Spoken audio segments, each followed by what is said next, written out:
ഏറ്റവും നല്ല റെസ്പോൺസാണ് കിട്ടിക്കൊണ്ടിരിക്കുന്നത്. അത് ഓരോ വീടുകൾ കയറുന്ന സമയത്തും പ്രചരണവുമായി ബന്ധപ്പെട്ട് പോകുന്ന സമയത്തും ഒക്കെ ജനത്തെ സംബന്ധിച്ച് അവർക്കൊരു ചേഞ്ച് വേണമെന്നുള്ളൊരു വല്ലാത്ത ഫീൽ ഉണ്ടായിരുന്നു. അപ്പോൾ അത് ബൂത്ത് ചെല്ലുമ്പോഴും നമുക്ക് കിട്ടുന്നുണ്ട്. ഇപ്പം ഞാൻ പറഞ്ഞത് ഒരു സെൽഫി എടുക്കുന്നത് പഴയ അഖിൽമാരാർ ബിഗ് ബോസ് വെച്ചതിന് ശേഷം സംഭവിക്കുന്ന കാര്യമാണ്. പക്ഷെ അവരങ്ങനല്ല. അവരുടെ ഒരു കാൻഡിഡേറ്റിനെ, അവരുടെ സ്ഥാനാർത്ഥിയെ സ്വീകരിക്കത്തക്ക ഒരു സ്നേഹത്തോട് കൂടിയിട്ടാണ് ഒരുപാട് സ്ഥലങ്ങളിൽ നിന്ന് ആൾക്കാർ നമ്മുടെ അടുത്തേക്ക് കൂടി വരുന്നത്. അപ്പം അതൊരു പ്രോബബിലിറ്റി ആണത്, അതൊരു ട്രെൻഡാണത്. ഒരു അഖിൽമാരാർ തരംഗം തൃക്കാക്കരയിൽ ഉണ്ടാകുന്നുണ്ട് എന്നുള്ളതിന്റെ ഒരു സൈലന്റ് സൂചന എല്ലായിടത്തും നമുക്ക് കിട്ടുന്നുണ്ട്. അത് മേ ബി മാധ്യമങ്ങൾക്കൊന്നും മനസ്സിലാവത്തില്ല. നിങ്ങൾ ആരും കാണാത്ത മേഖലകളിൽ നിന്നാണ് ഇത് സംഭവിക്കുന്നത്. നിങ്ങൾ കാണുന്ന മേഖലയിൽ ഇപ്പോൾ തൃക്കാക്കരയിൽ നിങ്ങൾ പോയി ചോദിക്കുന്ന എല്ലാവരും ഇവിടുത്തെ വോട്ടറാവണമെന്നില്ല.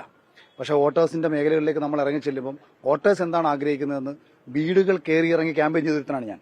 ഒരുപക്ഷെ എന്റെ 5 കിലോ വരെ കുറഞ്ഞു. അതായത് ഞാൻ എല്ലാ ദിവസവും ഒരു 300 മുതൽ 400 വരെ വീട് കയറിയതിന് ശേഷമാണ് ഇന്നലെയും ഞാൻ അത്രയും 500-ലധികം വീടുകൾ ഇന്നലെ കയറിയിട്ടുണ്ടായിരുന്നു.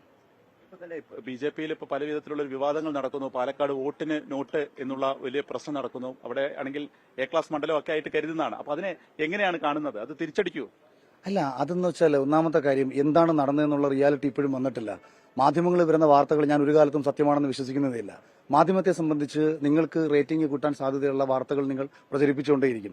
സത്യം പുറത്തു വരുന്നതിന് മുമ്പേ കള്ളം 1000 പടി സഞ്ചരിക്കുമെന്ന് പറയുന്ന കണക്ക് എന്താണ് സത്യമെന്നൊക്കെ അറിഞ്ഞതിന് ശേഷം മാത്രമാണ് പ്രതികരിക്കാൻ. അത് 100% ഉണ്ട്. ഞാനിപ്പോൾ ഇന്നലെ ഫേസ്ബുക്കിൽ ഒരു പോസ്റ്റ് ഇട്ടിട്ടുണ്ടായിരുന്നു. ഇപ്പം ഞാൻ പ്രചരണത്തിന്റെ ഭാഗമായി പല സ്ഥലങ്ങളിലും പോകുന്നുണ്ട്. അപ്പോൾ അവിടെ ഒരുപാട് ബുദ്ധിമുട്ട് അനുഭവിക്കുന്ന നിരവധി മനുഷ്യരെ ഞാൻ കാണുന്നുണ്ട്. അപ്പോൾ എന്റെ ഒരു പഴയ രീതി എന്ന് പറഞ്ഞു കഴിഞ്ഞാൽ ഞാൻ അറിയാതെ എന്നോട് വിഷമമുള്ളവരെ, ഞാനൊരു ക്ഷേത്രത്തിൽ പോയാലും എവിടെ പോയാലും എന്റെ അടുത്ത് ദുഃഖമായിട്ട് വരുന്ന ഒരാൾക്ക് പൈസ കൊടുക്കുന്ന സ്വഭാവമുള്ള ഒരാളായിരുന്നു ഞാൻ പക്ഷേ ആദ്യമായിട്ട് മത്സരിക്കുമ്പോൾ എനിക്ക് ചിന്തയില്ലല്ലോ. അപ്പോൾ ഞാൻ ഇങ്ങനെ ചെയ്യാൻ പോയപ്പോൾ എന്നോട് പറഞ്ഞു അങ്ങനെ ചെയ്തത് തെരഞ്ഞെടുപ്പാണ്, അത് ഒരിക്കലും ചെയ്യാൻ പാടില്ല എന്ന് പറഞ്ഞപ്പോഴത്തേക്ക് ഞാൻ പറഞ്ഞു ഈ മനുഷ്യരുടെ അവസ്ഥ കാണുമ്പോൾ നമുക്ക് ഇന്നലത്തെ ജനപ്രതിനിധിയോട് ദേഷ്യം വരുന്നത്. ഇവരെ ഇങ്ങനെ ആക്കി മാറ്റിയതാരാണ്? ശോഭാ സുരേന്ദ്രന്റെ കൂടെ പോയ ഒരാൾക്ക് ഏതെങ്കിലും ഒരാൾക്ക് പണം കൊടുത്തു എന്ന് നിങ്ങൾ പറയുന്ന വാർത്ത സത്യമാണെങ്കിൽ ആ മനുഷ്യനെ അങ്ങനെ അവസ്ഥ ഈ ഗതികെട്ട് തെണ്ടുന്ന അവസ്ഥയിലേക്ക് എത്തിച്ചതാരാണ്? അത് ഇന്നലകളിൽ ഇവിടെ ഭരിച്ചവരല്ലേ. ഈ ഇടതുപക്ഷവും വലതുപക്ഷവും മനുഷ്യരെ മുഴുവൻ ഈ അവസ്ഥയിലാക്കി കഴിഞ്ഞപ്പോൾ അവർ മാറ്റം ആഗ്രഹിക്കുന്നുണ്ട്. അപ്പൊ അതുകൊണ്ട് ഈ ഒരു കാര്യത്തിന്റെ സത്യാവസ്ഥ പുറത്തു വരട്ടെ. പക്ഷെ നിരവധി മനുഷ്യരുടെ അവശതകളിൽ പെട്ട് കിടക്കുന്നുണ്ട്, അസുഖങ്ങളിൽ പെട്ട് കിടക്കുന്നുണ്ട്, ആരും നോക്കാനില്ലാതെ പെട്ട് കിടക്കുന്നുണ്ട്. അവരൊക്കെ ആരെങ്കിലുമൊക്കെ ആശ്രയിക്കാൻ വേണ്ടിയിട്ട് അവര് ആഗ്രഹിക്കുന്നുണ്ട്.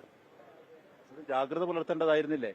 അല്ല, തീർച്ചയായിട്ടും. പക്ഷെ ഞാൻ പറയുന്നത് നമ്മളൊരു 50 പേര് പ്രചരണത്തിന് പോയാൽ അതിൽ ഒരാൾ ചിലപ്പം ഒരു സഹായം എന്ന രീതിയിൽ ഇങ്ങനൊരു കാര്യം ചെയ്യില്ല, നമുക്കറിയത്തില്ല. ഇനി എന്നെ ദ്രോഹിക്കാൻ വേണ്ടി ഒരാൾ എന്റെ കൂടെ വന്നപ്പോൾ എനിക്ക് ഇവിടുത്തെ തൃക്കാക്കരയിലെ എല്ലാ ബി.ജെ.പിക്കാരെയും എനിക്കറിയില്ല, എല്ലാ 2020-കാരെയും എനിക്കറിയില്ല.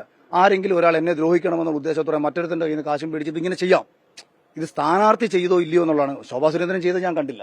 കൂടെ പോയ ഒരാൾ അങ്ങനെ ചെയ്തു എന്ന് നിങ്ങൾ പറയുന്നു. ആ പറയുന്ന കാര്യത്തിനകത്ത് എന്താണ് വസ്തുത, എന്ത് അടിസ്ഥാനത്തിലാണെന്നുള്ള സത്യം തിരക്കട്ടെ എന്ന് മാത്രമേ ആ വിഷയത്തിൽ പറയാനുള്ളൂ.